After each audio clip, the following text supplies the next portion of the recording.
여러분 반갑습니다. 오늘 방송을 시작하겠습니다.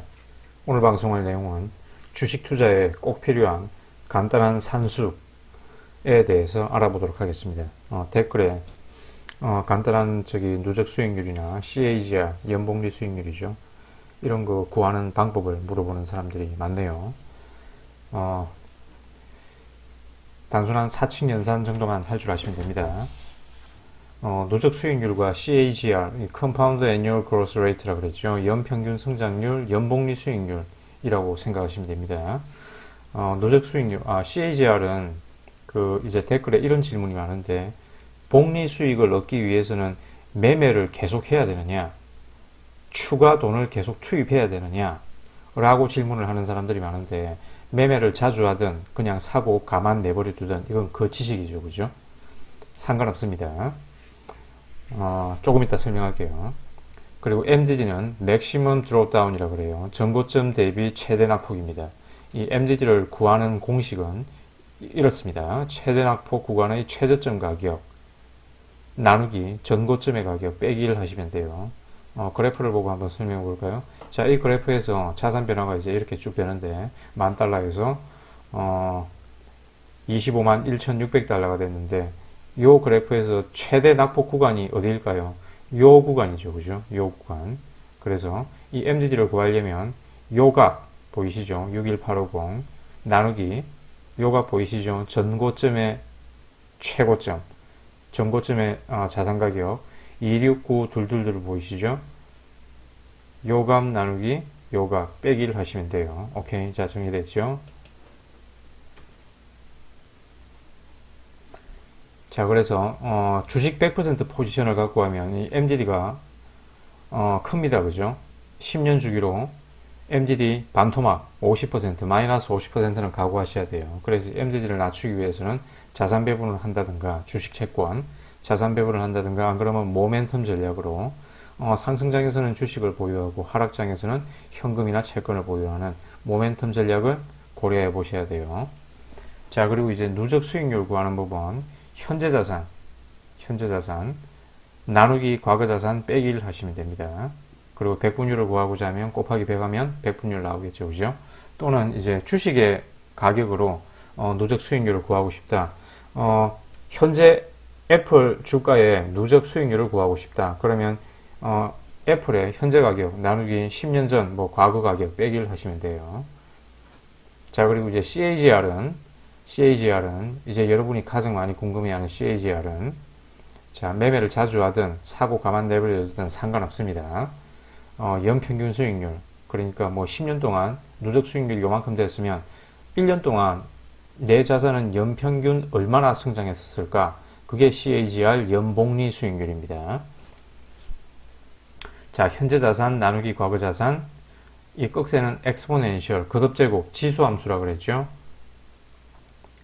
이 지수함수가 복리 수익의 핵심입니다. 그죠? 그리고 1 나누기 투자기간 빼기를 하시면 돼요. 그리고 또 CAGR 1 플러스 누적 수익률, 나머지는 같습니다. 그럼 이제 예제를 한번 볼까요? 예제.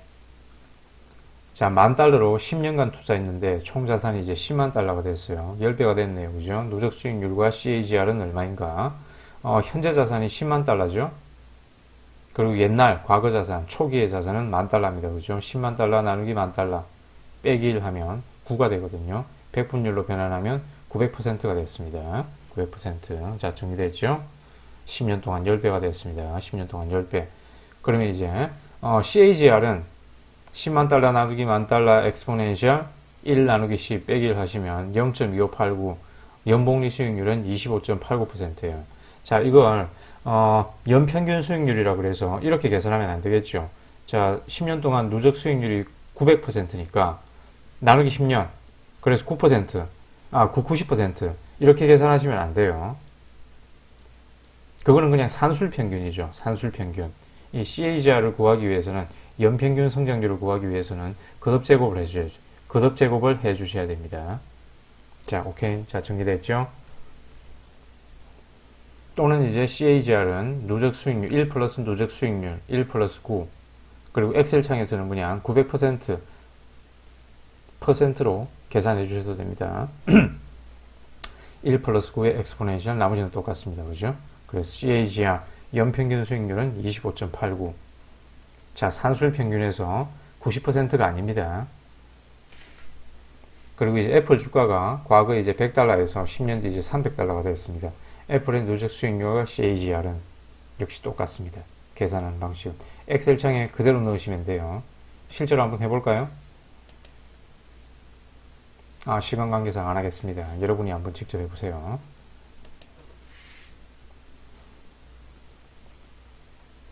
그리고 이제 $10,000를 수익률 10%로 10년, 20년, 30년 굴리면 원금 플러스 수익금 총 자산이 얼마가 될까? 자, A, B, C 세 사람이 이렇게 투자를 했습니다. C는 현재 30세인데 30년 투자를 했네요. 60세 정년퇴직 때까지. B는 조금 늦게 40세 때 투자를 했습니다. 이제 A는 투자 공부를 늦게 시작해가지고 50세 때 10년밖에 투자를 못했어요. 자, 금액 차이가 많이 나죠, 그죠? 8배 정도 차이 납니다. 8배 정도. A와 C는. 그래서 투자는 하루라도 빨리 시작하면 좋겠죠, 그죠? 장기간 투자할수록 복리 수익은 극대화 됩니다. 자, 그리고 D는 이제 태어나자마자 부모님이 투자에 눈이 밝아가지고 D 자녀에게 $10,000,000를 정해서 굴려줬어요. 그러면 D는 이렇게 C처럼 만 60세까지 투자를 한다 그러면 60년 투자할 수 있겠죠, 그죠? 그러면 $3,000,000가 됐습니다. $3,000,000. 그리고 이제 D 같은 경우에는 또 태어나자마자 부모가 친척들한테 받은 각종 이런 축하금을 모아가지고 $20,000, 2,000,000원을 정혈을 했어요. 그리고 18세 성년이 될 때까지 18년 동안 이렇게 굴려주면 $111,100,000가 됐습니다. 그래서 역시 투자는 하루라도 빨리 시작하는 게 낫다. 좋다. 특히 미국장이라면, 장기적으로 이렇게 우상향하는 미국장이라면 지금 가격이 가장 싼 가격이다. 10년, 20년, 30년 뒤에는. 자, 그러면 이제 B는 B보다 투자를 늦게 시작한 A. 자, A와 B를 비교해 볼까요? A와 B를 비교해 보면 총자산 차이가 한 2.5배 정도 나죠, 그죠? 2.5배.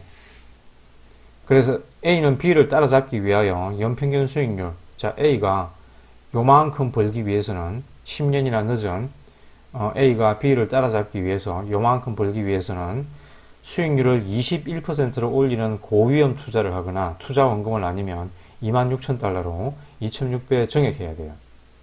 그래서 수익률을 21%를 올리면 B를 따라잡을 수 있습니다. 그죠?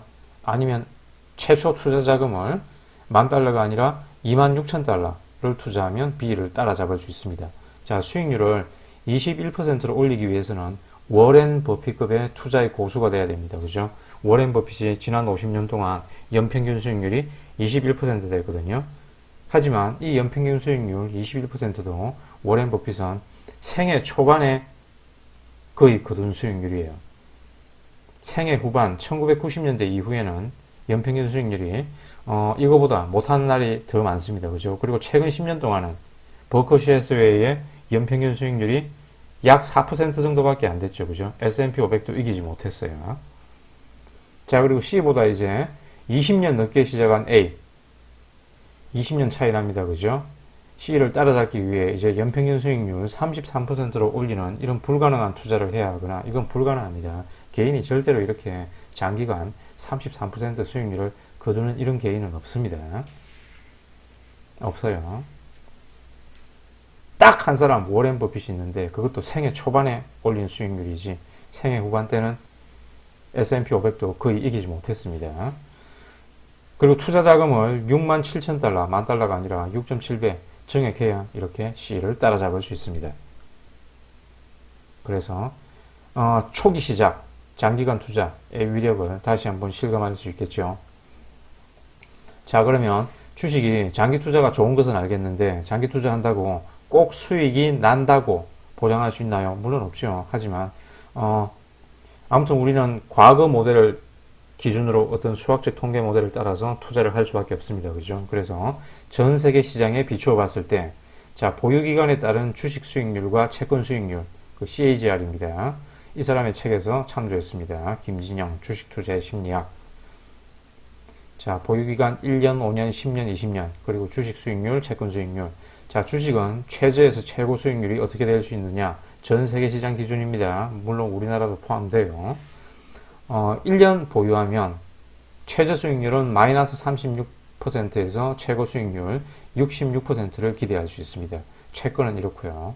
5년 이렇습니다. 10년 이렇습니다. 그리고 20년 장기 투자를 하게 되면 결국 주식 수익률은 플러스로 전환할 수밖에 없고, 그리고 연평균 수익률 12.6%면 S&P 500이나 미국 전체 시장의 성장률에 맞춰갑니다. 그죠? 그리고 채권 수익률은 이렇습니다. 그리고 미국 주식, 채권, 그리고 금 달러 수익률을 1802년부터 2012년 약 100년 동안 이렇게 추적을 해보면 자산 유형, 주식, 장기채, 단기채, 금 달러 이 연평균 수익률은 인플레 감안한 겁니다. 인플레를 감안하지 않으면 지난 100년 동안 미국 시장에 인플레이션이 연평균 약 3% 정도 됐거든요. 그래서 인플레를 감안하지 않으면 9.6% 정도 되겠죠. 그래서 이런 자산 중에 주식의 수익률이 가장 좋습니다. 그죠? 그래서 많이 먹고 많이 깨질 각오를 한다면 주식 100% 포지션으로 들고 가면 가장 크게 먹을 수 있습니다. 하지만 MDD를 낮추기 위해서는 주식과 채권을 적절히 섞어주는 자산 배분을 하셔야 된다. 그리고 은퇴가 다가올수록 은퇴 이후에는 반드시 자산 배분을 하셔야 된다. 다시 한번 강조합니다. 그리고 7위 법칙이라는 게 있거든요. 7위 법칙. 많이 들어보셨을 거예요. 원금이 2배가 되는데 걸리는 시간입니다. 70이 나누기 CAGR 하시면 원금이 2배가 되는데 걸리는 기간을 알 수 있습니다. 예를 들어 $10,000로 CAGR 10%로 굴리면 70이 나누기 10. 이거는 그냥 퍼센트로 하지 않고 자연수 10으로 나눠주셔야 됩니다. 그럼 7.2년이면 원금 $10,000가 $20,000가 되거든요. 정말 그렇게 되는지 한번 계산해 볼까요? 엑셀창에서 그대로 붙여넣기 하시면 됩니다. $10,000 곱하기 1 플러스 10%면 0.01이죠. 그냥 10% 하셔도 돼요. 그리고 거듭재고 7.2년 하면 $19,862가 됩니다. 그러면 $10,000에 거의 2배가 됐죠. 그죠? 그리고 이 원금이 4배가 되면 이 7.2에 곱하기 2 하시면 되겠죠. 14.4년이 걸립니다. 원금 4배 되는데 원금이 이제 8배 2의 3 거듭재고 위에 3승이죠. 그죠? 7.2에 곱하기 3 하시면 됩니다. $10,000가 $80,000가 되는데 걸리는 시간은 21.6년입니다. 자, 그래서 지금까지 주식 투자에 필요한 간단한 산수를 살펴보았습니다. 시청해 주셔서 감사합니다. 오늘 영상을 마치겠습니다.